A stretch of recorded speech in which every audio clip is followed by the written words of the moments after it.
हड़प्पा सभ्यता इस दुनिया की सबसे प्राचीन शहरी सभ्यताओं में से एक है। एक टाइम पर दुनिया के अलग अलग हिस्सों में 6 मानव सभ्यताएं उभरी। इसमें से 4 बेहद बड़ी सभ्यताएं थी, जैसे कि मेसोपोटामिया, मिस्र, चीन और सिंधु घाटी सभ्यता। लेकिन हड़प्पा सभ्यता या सिंधु घाटी सभ्यता इसमें सबसे अलग है। ऐसा इसलिए क्योंकि इसका एक्सपेंशन सबसे ज्यादा है। यह सभ्यता करीब 10 लाख स्क्वायर किलोमीटर में फैली हुई थी और अपने आप में काफी एडवांस सभ्यता रही थी। यह सभ्यता इतनी बड़ी है कि आज भारत और पाकिस्तान दोनों देशों में इसके इंपॉर्टेंट स्थल पाए जाते हैं। हड़प्पा के सबसे बड़े शहर आज के टाइम पर पाकिस्तान में ही हैं, जैसे कि मोहनजोदड़ो, हड़प्पा, चन्हूदड़ो, गनवेरीवाला और कोटजीजी। ये सारे के सारे जो हड़प्पन साइट्स हैं ये पाकिस्तान में मौजूद है। दोस्तों, पाकिस्तान में कई ऐसी ऐतिहासिक और नॉन इस्लामिक जगहें हैं जिन पर बहुत ध्यान नहीं दिया जाता, लेकिन हड़प्पा को लेकर पाकिस्तान को एक खास लगाव है। आज मैं आपको बताऊंगा कि हड़प्पा सभ्यता को पाकिस्तान में किस तरह से पढ़ाया जाता है या देखा जाता है, कैसे पाकिस्तान हड़प्पा के टाइम को विभाजन का आधार बना देता है, और क्यों जिस देश में मोहम्मद बिन कासिम को पहला पाकिस्तानी माना जाता है, जहां का इतिहास ही कासिम के भारत आगमन से शुरू होता है, वहां पर हड़प्पा को पढ़ाने में इन लोगों को दिक्कत क्यों नहीं होती, और हड़प्पा को महत्व देने के बावजूद आज पाकिस्तान में क्यों ऐसी हड़प्पन साइट्स हैं जो पतन के कगार पर पहुंच गई हैं। इसलिए इस वीडियो को अंत तक जरूर देखिएगा, क्योंकि अपना इतिहास नहीं जानोगे तो खुद को कैसे पहचानोगे। दोस्तों, हड़प्पा सभ्यता आज से करीब 3300 ईसा पूर्व में सिंधु घाटी के आसपास डेवलप होना शुरू हुई, और इसका विस्तार फिर नॉर्थ में कश्मीर के मांडा से, साउथ में महाराष्ट्र के दायमाबाद तक, ईस्ट में यूपी के आलमगीरपुर से लेकर वेस्ट में पाकिस्तान के सुतकांगे डोर तक हो गया। ये पूरा एरिया करीब 10 लाख स्क्वायर किलोमीटर के एरिया तक का था, जिसमें करीब 50 लाख लोग रहा करते थे। आगे जाकर 1300 ईसा पूर्व में इस सभ्यता का पतन हो गया। इसके करीब 3000 साल बाद साल 1920 में इस सभ्यता को खोजा गया। इस खोज ने भारत को दुनिया की सबसे पुरानी सभ्यताओं की धरती में शामिल कर दिया। जो अंग्रेज कहा करते थे कि भारत असभ्य है, इसका कोई इतिहास नहीं है, हड़प्पा के एडवांस अर्बन फीचर्स ने उन्हें चुप करा दिया। इसीलिए जब देश का विभाजन हुआ तो दोनों देशों ने इसे अलग अलग तरीके से देखा और अलग अलग तरीके से पढ़ाना शुरू किया। अब पाकिस्तान में हड़प्पा सभ्यता के बारे में क्या पढ़ाया जाता है, उसे जानने से पहले मैं आपको यह बताना चाहता हूं कि पाकिस्तान में हड़प्पा की जो साइट्स हैं, वहां की जो स्थल हैं, उनकी हालत क्या है। देखिए, आज पाकिस्तान में हड़प्पा सभ्यता से जुड़े स्थलों की हालत दिन ब दिन खराब हो रही है, और पाकिस्तान की सरकार इसके लिए कुछ खास कदम उठा नहीं रही है। जो भी है वो कागजों पर दिखता है, जमीन पर नहीं दिखता। साल 1920 से लेकर 2024 तक, यानी 100 सालों से भी ज्यादा के वक्त में हड़प्पा सभ्यता के सिर्फ 1/3 हिस्से को खोदा जा सका है। इसमें करीब 1052 साइट्स हैं, और इन 1052 में से 400 साइट्स पाकिस्तान में मौजूद हैं। लेकिन आज पाकिस्तान की लापरवाही के चलते ज्यादातर साइट्स बंद हो चुकी हैं या फिर बर्बादी की कगार पर है। एग्जाम्पल के लिए 1980 में फ्रांस के आर्कियोलॉजिस्ट ज्वा फ्रांसवा जेरिज ने बलूचिस्तान में हड़प्पा काल से जुड़ी एक साइट को खोजा था। इस जगह को आज दुनिया मेहरगढ़ के नाम से जानती है। ये जगह साउथ एशिया में खेती-बाड़ी और पशुपालन की सबसे पुरानी साइट्स में से एक मानी जाती है। लेकिन करीब 300 हेक्टेयर में फैली ये धरोहर आज लगातार बर्बाद होती जा रही है, तस्करों के हाथों लूटी जा रही है। इसमें से कुछ बार पुलिस ने इन तस्करों को पकड़ा भी है, लेकिन यहाँ पर तस्करी की जो घटनाएं हैं वो बहुत ज़्यादा नॉर्मल हैं, और इन पर रोक लगा पाना बहुत मुश्किल रहा है। अब ये सब बातें सुनकर आपको लग रहा होगा ना कि पाकिस्तान बिल्कुल ध्यान नहीं दे रहा है, लेकिन आपको जानकर हैरानी होगी दोस्तों कि हड़प्पा के स्थलों के साथ भले ही इस तरह की घटनाएं आज सामने आ रही हों, लेकिन पाकिस्तान में हड़प्पा सभ्यता के बारे में पढ़ाया जरूर जाता है, और इसके पीछे की वजह है हड़प्पा का धर्म और यहाँ की राजनीति। अब आप कहोगे कि भाई हड़प्पा का धर्म तो हमें पता है नहीं, फिर पाकिस्तान क्यों हड़प्पा के बारे में पढ़ाने से पीछे नहीं हटता। ऐसा क्यों है कि वो मोहम्मद बिन कासिम के बारे में पढ़ाता है, उससे पहले के इतिहास के बारे में नहीं बताता, मगर जब बात आती है हड़प्पा की तो हड़प्पा सभ्यता के बारे में आराम से पढ़ाया जाता है। देखिए, इसका जवाब यह है कि पाकिस्तान में इतिहास को इस्लाम के नजरिए से लिखा गया। यही वजह है कि भारत पर सबसे पहले हमला करने वाले मोहम्मद बिन कासिम को पहला पाकिस्तानी माना जाता है पाकिस्तान में। यही नहीं, पाकिस्तान का ही द डॉन अखबार अपनी वेबसाइट के एक आर्टिकल में बताता है कि किस तरह से भारत को पाकिस्तानी किताबों में एक असभ्य की भूमि की तरह दिखाया जाता है, जिसे सबसे पहले मुसलमानों के आने के बाद लाइट दिखी, यानी कि उन्हें प्रकाश दिखा। अब आप खुद सोच सकते हैं कि 8वीं सदी से पहले के भारत के इतिहास में क्या ही पढ़ाया जाता होगा पाकिस्तान में। आज भी पाकिस्तान की किताबों में इतिहास या देश के बारे में इस्लाम के चश्मे से ही चीजें दिखाई जाती हैं। और यह सब शुरू हुआ था जब 1970 के दशक में जुल्फिकार अली भुट्टो का शासन आया।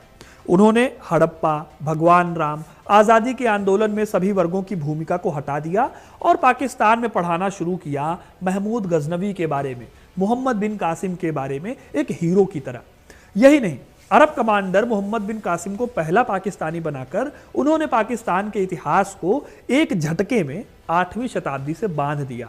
इस दौर में पाकिस्तानी हुक्मरान अपने बच्चों को शुरुआत से बस एक बात समझाना चाहते थे, वो ये कि यह देश धर्म के आधार पर बना है, धर्म ही इनकी पहचान है और कोई दूसरी पहचान इनके लिए मायने नहीं रखती। इसी सनक के चलते बच्चों को पढ़ाया गया कि पाकिस्तान में दूसरे धर्मों के लिए कोई जगह नहीं है। इसीलिए स्कूली किताबों में जगह जगह आपको लिखा मिल जाएगा कि पाकिस्तान सिर्फ मुसलमानों का है, दुनिया पाकिस्तान और इस्लाम के खिलाफ साजिश कर रही है और मुसलमानों को काफिरों के खिलाफ जिहाद करना बहुत जरूरी है। वही हिंदू इतिहास से जुड़ी चीजों को पाकिस्तान ने साइड लाइन करना शुरू कर दिया। फॉर एग्जाम्पल, ब्राह्मण परंपराओं और बौद्ध और जैन धर्म के दौर में आगे आने वाले 16 महाजनपद या फिर मगध साम्राज्य का काल और आगे चलकर गुप्त काल, इन सब को पाकिस्तान ने पढ़ाना बहुत ज्यादा जरूरी नहीं समझा। जबकि अगर आप देखें तो आज का पाकिस्तान इन सभी बड़े साम्राज्यों के अधीन हुआ करता था। वहीं इस बीच में हड़प्पा सभ्यता में अगर देखें तो ब्राह्मणवादी धर्म, बौद्ध धर्म या फिर हिंदू धर्म या फिर इस्लाम भी आपको नहीं मिलेगा। हड़प्पा सभ्यता के धर्म के बारे में अभी तक नहीं पता चल पाया। हालांकि बहुदेववादी परंपराओं के बारे में इतिहासकार अंदाजा लगाते हैं, लेकिन एक प्रॉपर धर्म का नाम या उनकी परंपराओं के महत्व को अभी तक भी पूरी तरह से परखा नहीं जा सका। इसकी एक वजह यह भी है कि हम अभी तक हड़प्पा की लिपि को पढ़ नहीं पाए हैं।